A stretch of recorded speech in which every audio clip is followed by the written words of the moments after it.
बापा माँ आरपारी को चलीगला असहाय हेले तीन झील सरकारी सहायता पाई निवेदन। बापा माँ आरपारी को चलीगला एबे असहाय होइगले तीन नाबालिका झील एबे सरकारी सहायता जगै देबाकू आकुल निवेदन करिसेंती। एभली करुण दृश्य देखा मिली कोरापुट जिलार दशमंतपुर ब्लॉक अंतर्गत डुम्बागुड़ा पंचायत अधीनस्थ नालमारी गाँ ठारे असहाय नाबालिका माने हेले डेमोनी जानी बयस 17 वर्ष, सुमित्रा जानी बयस 15 वर्ष और ममिता जानी बयस 12 वर्ष। तांको दादा सोनिया जानी पाखरे आश्रय नेथिबा जଣା पड़िछि। तेबे सेमानक भविष्यत कोन हबो से नै तीन भौणी चिंतारे पड़िथिबा देखिबाको मिलिछि। तेणु प्रशासन सेमानकु सरकारी सुविधा जगै देबाकू ग्रामवासी दाबी करिसेंती।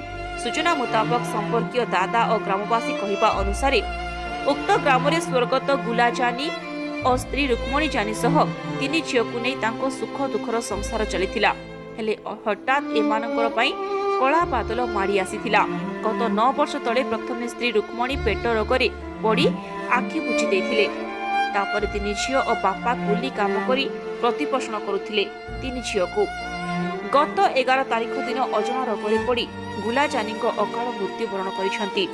एबे सेमाने असहाय अनाथ पालटी जाइथिबा गाँरो भिबी जानी, घासी जानी, साहेब जानी प्रमुख प्रकाश करिसेंती।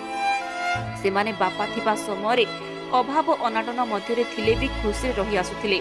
वर्तमान जन्मदाता बापा माँ आरपारी को चलीगला परे सेमाने दुखरे भांगी पड़िछंती। विशेष करी सबुठारु सान झीर भविष्यत पई सेमाने चिंता करुथिबा कहा जायछि। डमेणी जानीर बाहाघर पई मागुणी कार्य शेष होइथिबा बेले मझिया झील सुमित्रा वर्तमान बंसिल गाँ केजीभीवी स्कूल रे 8म श्रेणी रे अध्ययन करुछि। किंतु सान झील ममिता को प्रशासन पक्षरु उद्धार करिबाकू निवेदन करिसेंती। अन्य पक्षरे सरकारी सहायता कहिले केवल तांको पाखरे थिबा चाउल कार्ड खंडे।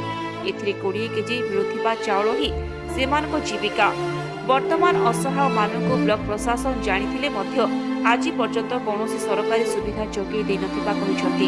तेबे स्थानीय सरपंच कवित्र परजा कहिसंती जे असहाय परिवार को खूब शीघ्र सरकारी सुविधा जगै दियाजिबो बोली कहिसंती सरपंच महोदय। तेबे देखिबार कथा केबे पहुंचिबो तीन असहाय मानक पाखरे सरकारी सहायता।